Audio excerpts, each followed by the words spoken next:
Армысыздар, достар!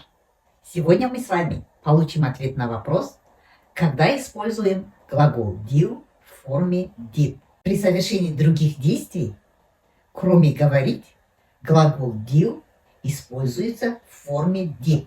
Например, орын бар ма? Деп сұрады ол. Место есть? Спросил он. Ертең келесің ба? Деп сұрады анасы. Завтра придешь? Спросила его мама. Если глагол did используется вместе с глаголом ide, тогда оно переводится «хотел бы». В таких случаях глагол did также используется в форме did. Например, жазда демалсам деп едім. Я бы хотела отдыхать летом. Ақша алайын деп едім.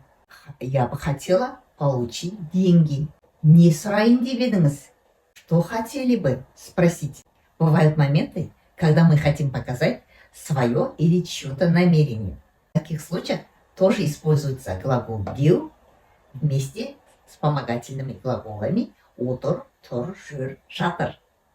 Например, ол шетелге кетейін деп жүр. Он собирается уехать за границу. Мен жұмыстан шығайын деп жүрмін. Я собираюсь увольняться с работы.